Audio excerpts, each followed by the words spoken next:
дараагийн мэдээг танилцуулъя. Япон улс шингэрүүлсэн хий тээвэрлэх ийм хөлөг онгоц барихаар шийдвэрлэж байгаа юм байна. За тус улсын хувьд 2019 оноос хойш ийм одоо зохицуултыг хийгээгүй байсан бол амбицтай төлөвлөгөө гаргаж ийхүү одоо шингэрүүлсэн байгалийн хий тээвэрлэх хөлөг онгоц барихаар болсон байна. За энэ талаарх ажил нь бол ерөнхий сайд Санай Такачигийн засаг захиргаа эдийн засгийн аюулгүй байдлыг бэхжүүлэхэд анхаарч байгаа гэдгийг харуулж байгаа юм. Тийм учраас гол хөрөнгө оруулалтыг стратегийн нэг хэсэг болно гэж хэлж байгаа. За тус улсын тэргүүлэгч хөлөг онгоц үйлдвэрлэгч болох Imbari Shipbuilding компани Нагасаки мужид байрлах өөр нэгэн томоохон хөлөг онгоц үйлдвэрлэгч болох Oshima Shipbuilding компани байгууламжийн нэг хэсгийг уг төсөлд ашиглахаар яриа хэлцээ хийсэн байна. За уг асуудлаар бол пүрэв гарагт газар дэд бүтэц тээвэр аялал жуулчлалын яамны зохион байгуулах мэрэгчлэнүүдийн зөвлөлийн хурлын үеэр ярилцсан юм байна. За тухайн төсөл нь бол улсын эрчим хүчний бодлоготой шууд холбоотой учраас уг зөвлөлд хөлөг онгоц үйлдвэрлэл, далайн тээвэр, эрчим хүчний чиглэлээр мэрэгдсэн мэрэгчлэнүүд оролцсон гэдгийг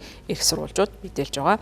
Япон улсын хувьд бол хөлөг онгоцны үйлдвэрлэлийнхаа хэмжээгээр Хятад болон Өмнөд Солонгосоос одоогийн байдлаар хол хоцорсон байдалтай байгаа учраас энэхүү одоо чиглэл илүү их хөрөнгө оруулалтыг оруулж хоцрогдмол байдлаа нөхөхийг зорж байгаа юм байна. За ялангуяа 2019 онд бол Mitsubishi Heavy Industrial компани болон Kawasaki Heavy Industry компанийн хувьд нэг одоо ийм онгоцыг бол барьсан байсан. За үүнээс хойш бол огт одоо шингэрүүлсэн байгалийн хий тээвэрлэгч ийм онгоцыг бариагүй байсан учраас энэ салбарт бол шинэ одоо дэвшлийг гаргахаар төлөвлөж байгаа юм байна. За усан онгоцны үйлдвэрлэл нь Takaichiгийн засгийн газрын гол одоо хөрөнгө оруулалтыг тодорхойлсон 17 салбарын нэгдэнд багтаж байгаа. 10 жилийн хугацаанд төр болон хувийн санхүүжилтээр нийтдээ 180 их йен буюу 6.3 тэрбум $ыг татах энэ зорилтыг тавьсан байгаа юм байна. За санхүүжилт нь хөрөнгө оруулалт, технологийн хөгжлийг дэмжихэд чиглэнэ гэдгээ мэдэгдэж байгаа. За ялангуяа ормосын хоолой хаагдж байгаатай холбогдуулан одоо Японы эрчим хүчний аюулгүй байдал бол